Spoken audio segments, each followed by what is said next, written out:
Hello everyone, so I hope you all are doing good in your studies. तो आगे next part, जैसे कि आप लोगों को पता है 5:30 यहाँ पे मैं प्रिपरेशन करवा रही हूँ। अगर आप BF UHS की कमिंग एग्जाम के लिए प्रिपेयर कर रहे हो plus DHS Punjab and GMCH के लिए, सो अगर आप इस चैनल पे न्यू हो, चैनल को सब्सक्राइब, वीडियो को लाइक एंड शेयर करना, बिकॉज ऑलरेडी 80 क्वेश्चन मैं करवा चुकी हूँ। 8th क्लास में ले चुकी हूँ, आज 9th क्लास है।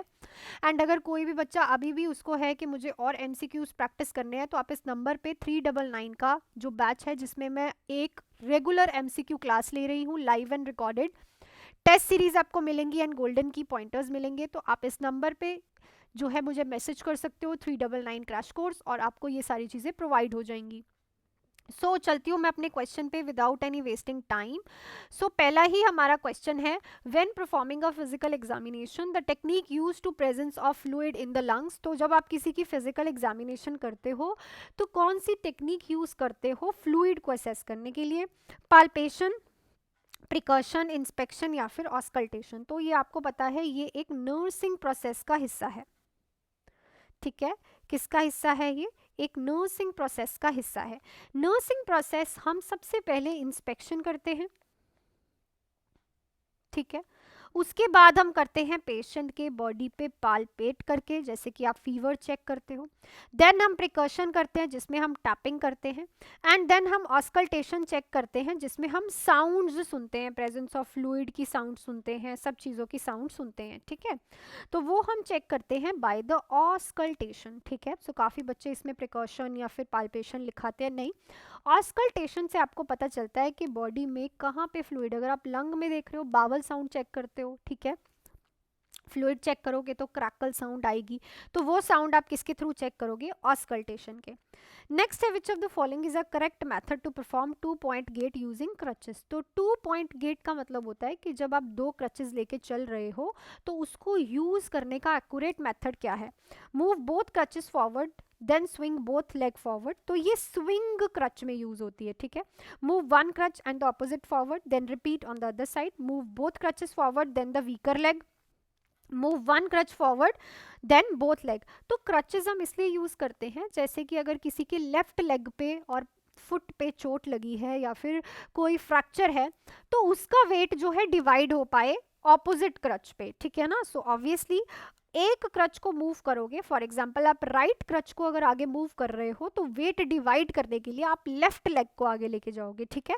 And the opposite foot forward, then repeat on the other side. तो ये करेक्ट मैथड है 2-point गेट को यूज करने का। तो काफी गेट्स होते हैं, 3-point गेट होता है, 4-point गेट होता है, ठीक है। उसके बाद 1-point गेट भी होता है, स्विंग गेट भी होता है। नेक्स्ट है, informed consent must be obtain for which of the following procedure. तो इन्फॉर्म्ड कंसेंट हम किस प्रोसीजर के लिए लेते हैं? जब IV कैनुला लगाते हैं, ओरल मेडिकेशन देते हैं, सर्जरी परफॉर्म करते हैं, वाइटल साइंस लेते हैं। ऑब्वियसली जब आप सर्जरी परफॉर्म करते हो तब आप इन्फॉर्म्ड कंसेंट लेते हो। बाकी ये जो तीनों चीजें बताई हैं, इसमें आप प्रोसीजर एक्सप्लेन करते हो। क्या करते हो? प्रोसीजर को एक्सप्लेन करते हो।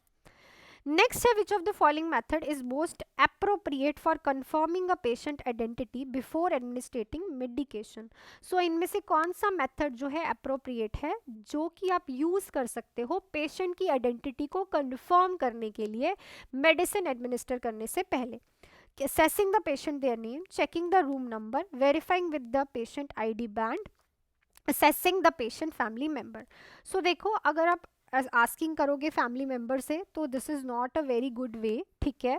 पेशेंट का नाम पूछोगे या फिर रूम नंबर चेक करोगे, तो एक प्रॉपर एप्रोप्रिएट अगर मैं बोलूँ तो आप पेशेंट का ID बैंड देख लो, क्योंकि कोई भी एक दूसरे का ID बैंड तो लगाएगा ही नहीं, सबने अपने ID बैंड लगाए होंगे, और ये आपको अप्रोप्रिएटली बताएगा, कंफर्म करेगा कि आपको इसी पेशेंट को यही मेडिसिन लगानी है। क्लियर करने को आप बाकी ऑप्शंस भी कर सकते हो, पर मोस्ट अप्रोप्रिएट जो होगा वो यही होगा। नेक्स्ट है, which of the following is a characteristics of chronic pain. तो क्रॉनिक पेन का कौन सा करेक्टर है? Sudden onset, short duration, intermittent और persistent, easily localised. It's a intermittent और परसिस्टेंट। इंटरमिटेंट और परसिस्टेंट का मतलब होता है कभी हो गई कभी नहीं हुई, और उसके बाद ऐसी हुई कि परसिस्टेंटली चल रही है, ठीक है, वो पेन बहुत लंबे समय से चल रही है, then it is a characteristic of chronic pain. So next question पे चलने से पहले, अगर कोई भी बच्चा 399 का क्रैश कोर्स ज्वाइन करना चाहता है जिसमें आपको regular MCQ class, test series and golden key pointers मिलेंगे, आप इस नंबर पे मेरे को मैसेज करके आज ही ज्वाइन कर सकते हैं। सो चलती हूँ मैं नेक्स्ट क्वेश्चन पे। Which type of isolation precaution is required for the patient with TB? Tuberculosis वाले पेशेंट में किस तरह की आइसोलेशन चाहिए? Droplet precaution, contact precaution, airborne precaution, standard precaution? So it's a droplet नहीं, एयरबॉर्न प्रिकॉशन। बहुत से बच्चे ड्रॉपलेट पे टिक लगाएंगे। सो ये मैंने अभी आपको रिसेंटली क्लास में भी करवाया, जो बच्चे बैच में हैं।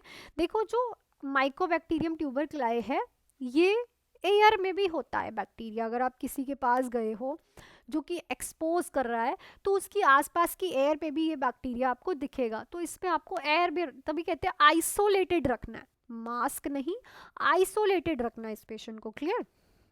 नेक्स्ट है, the nurse is caring for patient with urinary retention, which nursing intervention is the most appropriate? अगर किसी का यूरिन रिटेन हो रखा है तो उस पेशेंट के लिए क्या इंटरवेंशन सही रहेगी? Encourage the patient to drink caffeine, provide privacy during toileting, insert a Foley's catheter immediately, limit fluid intake to prevent discomfort। तो देखो, ऑब्वियसली कैफीन तो इरिटेट करेगा ब्लैडर को, और पहले ही पेशेंट का यूरिन रिटेंशन है। कैथेटर भी आप नहीं कर सकते इंसर्ट अनटिल एंड अनलेस कोई सीरियस प्रॉब्लम नहीं है। Fluid, limit fluid intake to prevent discomfort, no. So fluid तो देना है, तो हम क्या करते हैं? Privacy during the toileting.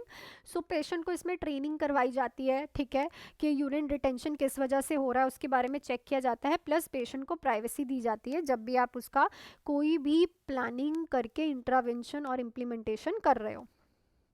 The best nursing action to prevent pressure ulcer in a bedridden patient. तो बेड रिडन पेशेंट में प्रेशर अल्सर को प्रिवेंट करने के लिए क्या बेस्ट एक्शन है? Apply lotion to the skin frequently, turn and reposition the patient every 2 hour, use warm water when bathing the patient, keep the patient in a semi Fowler's position. तो हमेशा turn and reposition the patient every 2 hourly. Patient को turn करते रहो और reposition करते रहो हर 2 घंटे के बाद, जिससे उसका ब्लड सर्कुलेशन किसी एक पर्टिकुलर एरिया पे रुकेगा नहीं। और क्योंकि अगर ब्लड सर्कुलेशन रुकेगा तो ब्लड सर्कुलेशन नेक्रोसिस करता है टिश्यू का, और टिश्यू को डैमेज करके प्रेशर अल्सर करवाता है। नेक्स्ट है, which of the following indicate a need for suctioning in a patient with tracheostomy? तो ट्रिक्योस्टमी वाले पेशेंट के लिए सक्शनिंग की नीड है, ये क्या चीज़ बताएगी? Heart rate 70 beats per minute, audible gargling और secretions, pink moist mucus, regular breathing pattern. So it's a audible gargling और सिक्रीशंस जो हैं, गार्गलिंग और सिक्रीशंस की साउंड वहीं पे आती है जहाँ पे सक्शंस, गार्गल जैसे बबल से बन रहे होते हैं, ठीक है, तो ये बताएगा कि सिक्रीशंस की नीड, सक्शन की सॉरी नीड है। नेक्स्ट है, which nursing intervention is most effective in breaking the chain of infection? तो अगर आपको चेन ऑफ इन्फेक्शन को ब्रेक करना है तो कौन सी नर्सिंग इंटरवेंशन परफेक्ट रहेगी? Using antimicrobial soap, practicing hand hygiene, administer antibiotic, wearing a surgical mask. तो इस क्वेश्चन का आंसर बहुत ईजी है, आप मुझे कमेंट सेक्शन में लिख के बताओगे। सो जो मैंने आप लोगों से कल क्वेश्चन पूछा था, सेक्स क्रोमोसोम्स को हम क्या बोलते हैं? तो देखो, इनको कहा जाता है एलोसोम्स। क्या बोलते हैं हम इसको? एलोसोम्स, ठीक है। सो काफी बच्चों को इनके बारे में नहीं पता। हेट्रोसोम्स होता है another name for the hetero, that is अलग है। काफी बच्चे हिट्रो को भी पूछ रहे, तो नो, इट्स अ हिटेरोसोम्स, ठीक है ना। So that's it for this question अच्छे लगे तो वीडियो को लाइक एंड शेयर करना ज़रूर। एंड अगर किसी भी बच्चे को अभी भी बैच के लिए जाना है, क्रैश कोर्स के लिए, तो 399 में लाइव एंड रिकॉर्डेड एमसीक्यू की classes, test series and golden key pointers आप आज ही बाय कर सकते हो इस नंबर पे मैसेज करके। So that's it for this video. मिलती हूँ नेक्स्ट वीडियो में 5:30 कल दोबारा एक नए क्वेश्चन के साथ। Till then do hard work, make your parents proud and all the best.